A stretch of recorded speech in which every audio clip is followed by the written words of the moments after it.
Buenos dias, damas y caballeros. Buenos Sure días. na mabubulog sa kulungan sa ICC si former President Rodrigo Roa Duterte. And this time, yung mga lawyers na mismo niya ang umamin na wala talaga kaming ebidensya. Ala, ala ebidensya laban sa prosecution. Kaya ipa-dismiss na lang natin on technicality. Kasi kung umabot tayo sa trial, patay na tayo. Kikita nga tayo ng 150 million a month or 2.5 million euros a month. Pero talo naman tayo sa reputasyon natin. Sana worth it, no? Masisira ang reputasyon nila Attorney Kaufman. Ha? Nicholas Kaufman. Kuwan na naman, another talo case. Kasama yung kagaya yung kaso ng dalawang African leaders na hindi niya nadepensahan nung hawak niya yung kaso. Pero nakalusot nung nagpalit ng mga lawyers nila. Pero okay lang, at least blessing in disguise at paborin ito sa mga biktima na si Kaufman ang pinili ni Sara Duterte na maging lawyer kasi may reputasyon nga siya maging lawyer ni Duterte dahil may reputasyon siya na nang iiwan ng kliyente kung wala ng pera pambayad, wala ng 150 million pangbayad. O kaya tulad yung kagaya yung kaso ni Uganda Africa Vice President si Bemba at yung namamangka sa dalawang ilog, naghahawak ng kaso ng mga kalaban na nakasagdal sa ICC. Kaya natanggal siya sa kaso ni Mokom, yung militia leader ng Central Africa. So, kumaga may shady character pala ito si Kaufman. So siguro bagay lang na siya ang hahawak kay Duterte. Malay natin, marami na silang lawyer nilapitan pero lahat sinabi wala ang kaso, ang lakas ng kaso ng prosecution. Talo tayo diyan. Pero ito si Bemba, sige, talo pero sige bulahin ko na lang ito si Duterte. Marami itong nakulimbat na pera sa Pilipinas. Ang laking pera nito. Yun lang project nila sa KOJC compound, 13 trillion na kingdom. Kasi di umano, according to Senator Trillanes, Laila de Lima at Riza Ontiveros at Franz Castro, na pera talaga ni Duterte ang naka-invest doon sa mga infrastructure projects ni Pastor Apollo Quiboloy sa KOJC. Kasama na yung kingdom. Kaya sabi ni Kaufman, alam ko na talo ko dito sa kaso. Pero sino ba naman ayawin yung 150 million a month? Sabi nga sa inyo dito sabi ni Kwan sabi ni Zoe, basta Israeli, money genius yan. May tama ka, Zoe, money genius nga talaga. At ito nga sinabi ni Nery Colmenares, ginagawa na lang ng mga lawyers ni Duterte na kumbaga iso-short circuit nila, hindi nila ipapaabot ang kaso doon sa trial dahil pagdating sa trial, taob sila. Taob sila sa 168,000 items of evidence na hawak ng prosecution. 1,500 witnesses hawak ng prosecution. 16 hours of video. Hindi naman yung tuloy-tuloy, yung kumpul-kumpul na video yun.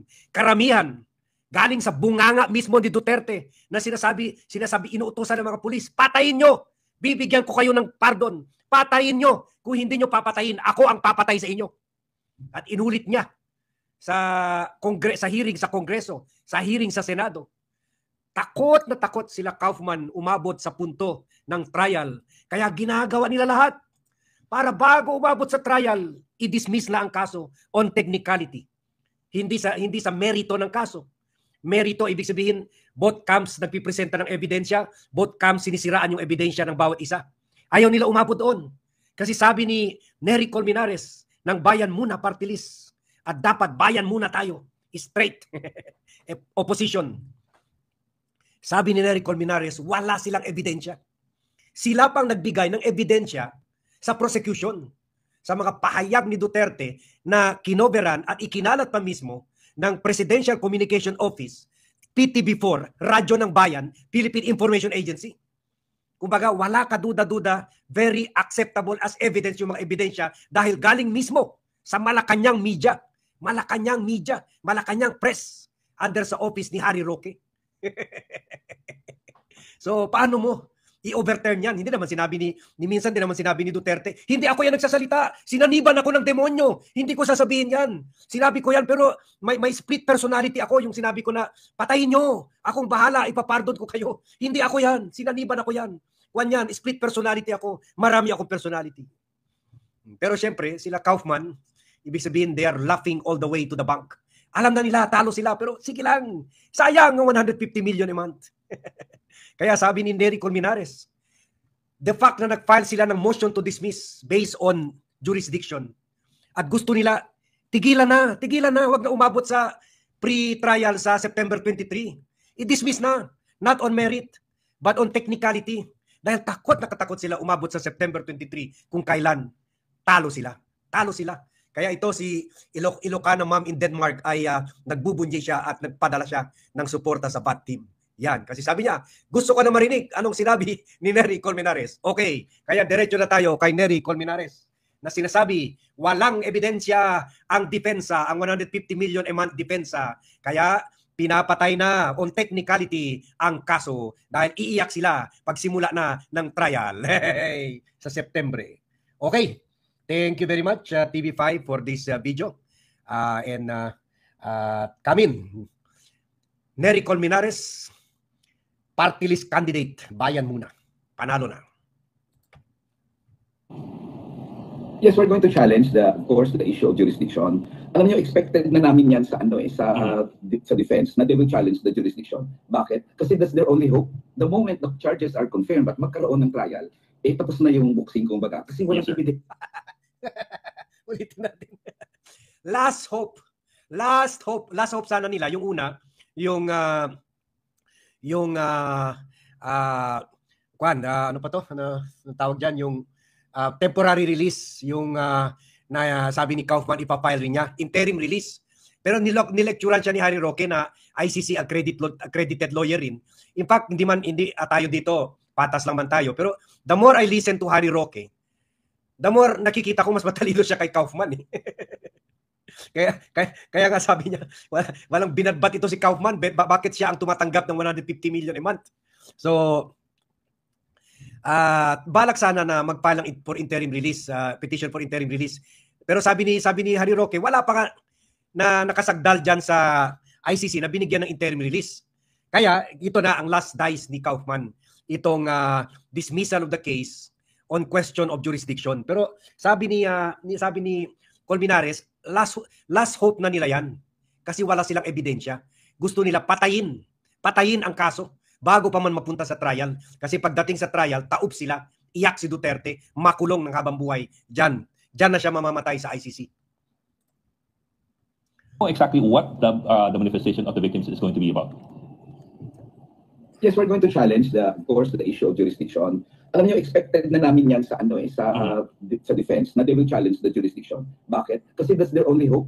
The moment the charges are confirmed at magkaroon ng trial, tapos na yung boxing kumbaga. Kasi walang ebidensya masasubmit si President Duterte to show na wala siyang kinalaman sa killings ng drug war. So kailangan talaga nila ihinto. So it affects our interest. Ngayon, doon sa issue ni President. Kailangan nila ihinto now before the September 23 pre-trial at tuloy-tuloy na yung trial proper dahil wala silang ebidensya.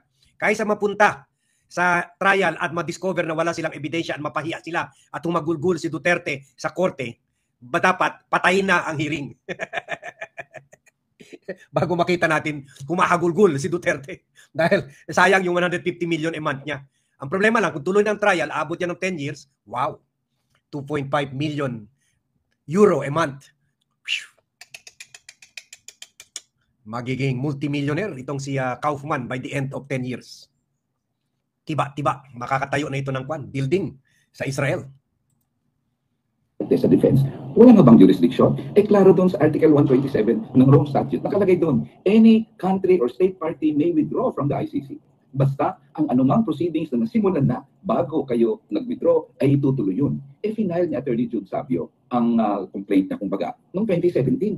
Kami bilang counsel ng EJK victims sa Rise Up, final namin noong 2018, naging Yes, sir. effective ang withdrawal 2019. So sabi namin, klarong-klaro, kaya nga nilagay yung 127 na yan ng Rome Statute, ng mundo, kasi tingin nila, walang ngipin ng ICC pag wala yan.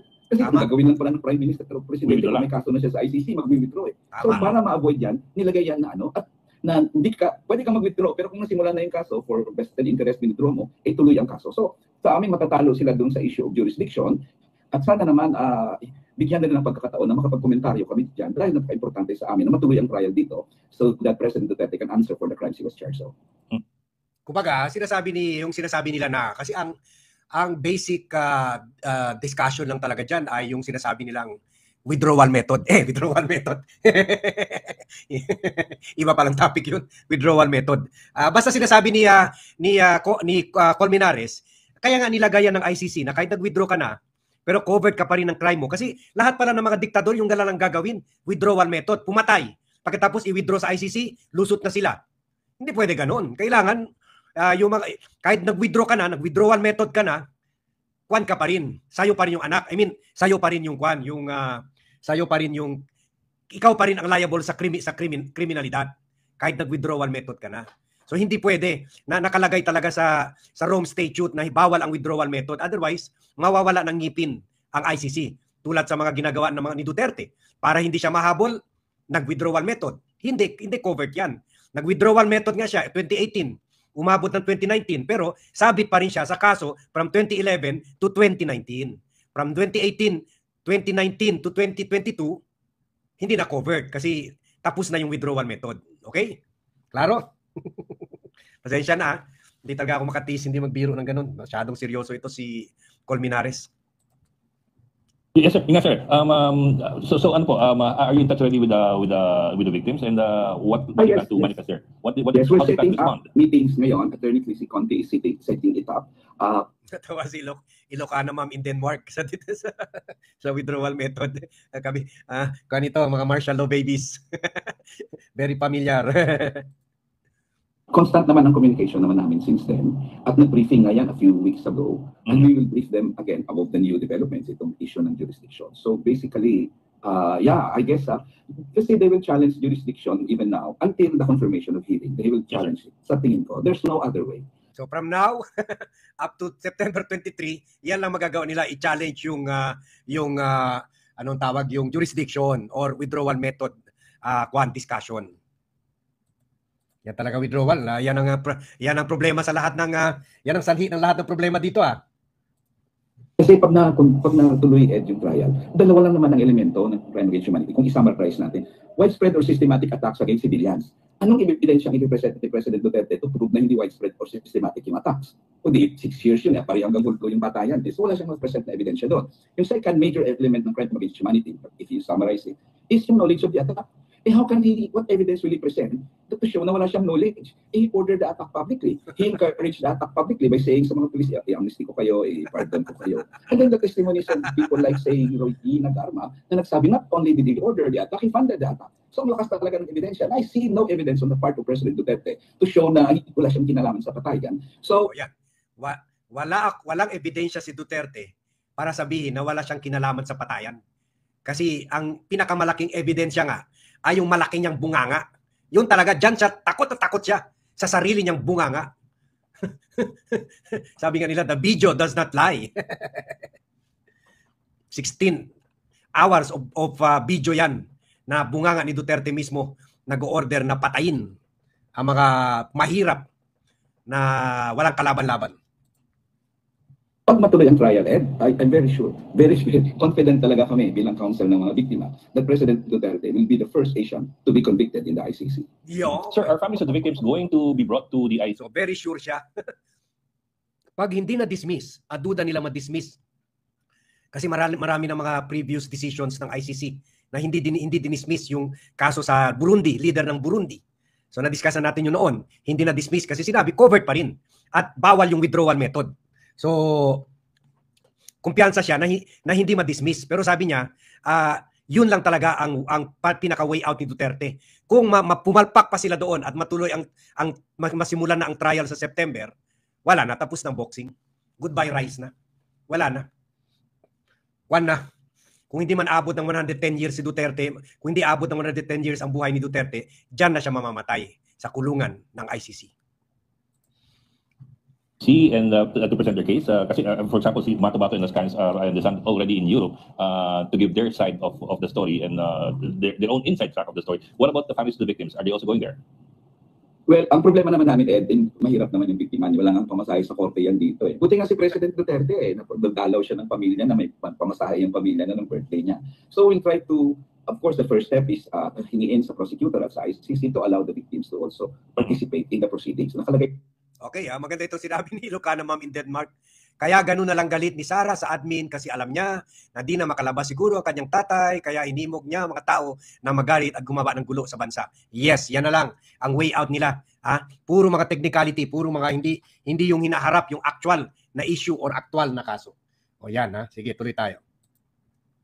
Yan sa Article 59 at sa iba pang mga rules ng ICC. Pag pumayag sila, ano ba ang pwedeng, kasi sa fund ng ICC may tulong pa kayo. Pero otherwise, talagang mag-try kaming maghanap ng paraan, kahit isa man lang na biktima, ang magkaroon ng oportunidad doon sa ICC. Alam mo, Ed, they don't know if ma-acquit si President Duterte in the end or ma-guilty siya. Hindi nila alam yan. Pero ang gusto lang nila, mayroong isang forum na kung saan masabi nila ang kanilang ebidensya, masabi nila ang kanilang kwento kung paanong pinatay ng parang hayop yung kaanak nila. So yun lang naman ang hinihingi nila. At sana naman hindi may pagkait pa yun sa kanila dito sa trial.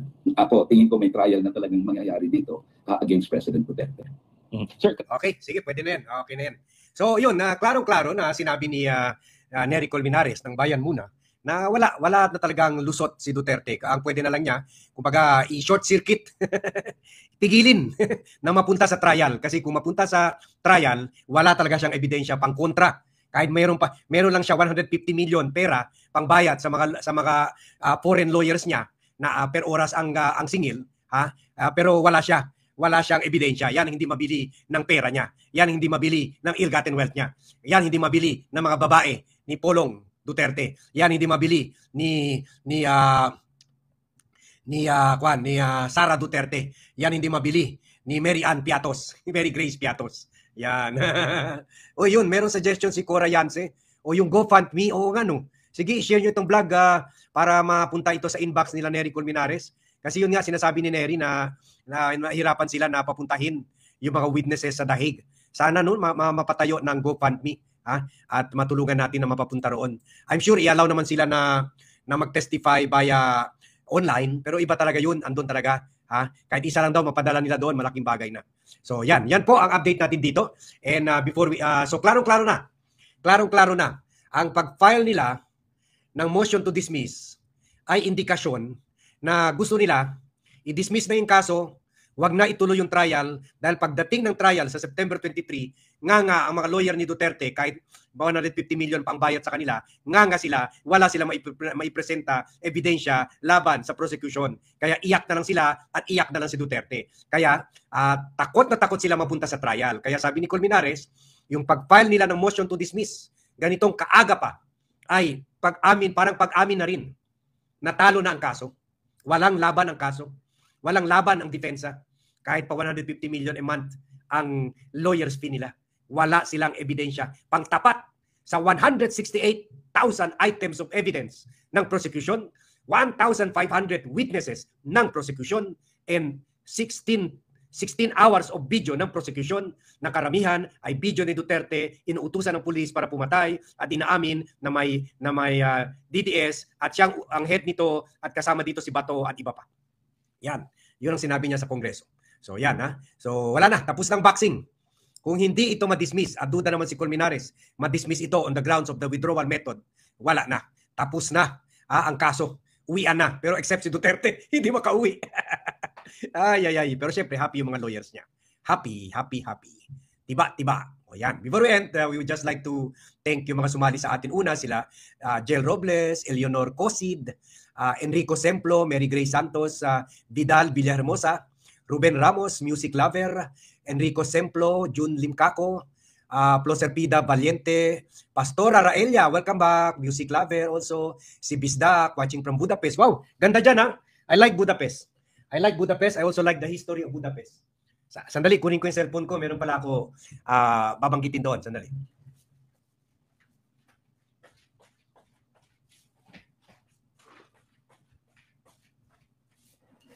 Okay. Thank you pala sa nagpadala ng suporta sa Independent and Truthful Vlogging na si sorry, natapos na yung vlog ko bago ko nakita yung si Dindo Entreña. Salamat Dindo Entreña from Singapore. Thank you po. Thank you po. And also si Christine Catherine, ha? Thank you. Yun. And many others. Si Debbie Gundam, also yun, ha? Yun, mga humabol sa mga recent vlogs natin, ya. So thank you also kay Patience Virtue, Hermes Folioso, Crisanta Pueblo, ha? Kay Sagilon, Jenilyn Rosalinda, Geoffrey Gonzaga, Rosalinda Katubig, Maximo Dakaya, of course, sumabol, si Rafael Alberto, si Digital Womp para suki ito si Digital, Numberto Andrade, ha? Si Liebo, si Agustin Mondragon, ha? Thank you, Agustin. Of course, hindi magpahuli ang loyalist natin, si Emilda Sinoy Talaugon. Hello, Emilda. Si George Vargas, si Japhay, ha? Sabi ni Agustin Mondragon, ito daw sila Kaufman exploiting the billions of Duterte. Hindi yun kay Duterte, sa atin yun, ha? Sa atin yun, ha? Agustin, sa atin yun. Pera natin yun. Polo Carpio, thank you very much. Yan, sabi ni Polo Carpio, 150 per month, kahit abuti ng 3 years, meron na 5 billion. Yan, tiba. Pera natin talaga naman, no? Sayang, ilan daan na magagawa nun, ilang estudyante na mapapaaral nun. Cora Yance, thank you very much for joining us in this vlog. Daisy Kabanding and many others, ha? Mucho mas gracias a todos, ha? And thank you for joining me in this vlog. Siyempre masaya ako nandito kayo. So mucho mas gracias a todos. Have a productive week, everyone, and see you in my next vlog. Bert, magandang umaga. Good morning po. Good morning, Diyan sa inyo sir. ano bang oras sa The Netherlands? Baliktad tayo. Good morning pa rin. Good 12:52 morning. a.m. Good morning po, sir. Oo, good morning Alvin at Doris. Oo, Apo. 12:53 a.m. po ngayon. Kaya hindi lang po gising Pilipinas, kundi gising Netherlands. Thank you, attorney. Maraming salamat. Hingi po kami, kaya pa napatawag, hingi po kami ng reaksyon dahil hinamon po ni dating Pangulong Duterte ang jurisdiksyon ng ICC. Although matagal niya nang hinahamon, but formally, nag-file na yung kanyang mga lawyer para to formally say na hindi yan walang jurisdiction yung ICC sa mga kasong inaakusa sa akin. Ano reaction po ninyo? Hindi na po bago ito, ano? Kasi in fact, parang ito rin po yung grounds na sineta po ng Philippines nung mag-appeal po siya. Naalala nyo yung 2023, nag-appeal yung Philippines, ano? Sa decision ng pretrial chamber na buksan muli ang investigasyon.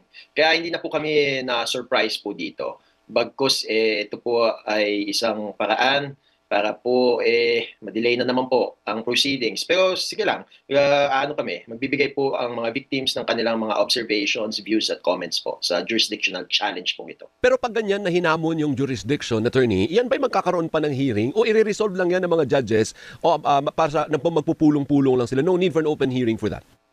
Oo. Nasa discretion po yun ng pretrial chamber 1. Pwede po siyang mag-set po ng hearing. Pwede pong sagutin lang or pwede pong isama po siya sa confirmation of charges. So, meron pong discretion yan, yung pre-trial chamber. Ang sigurado po tayo, talagang bibigyan po ng pagkakataon ang prosecution.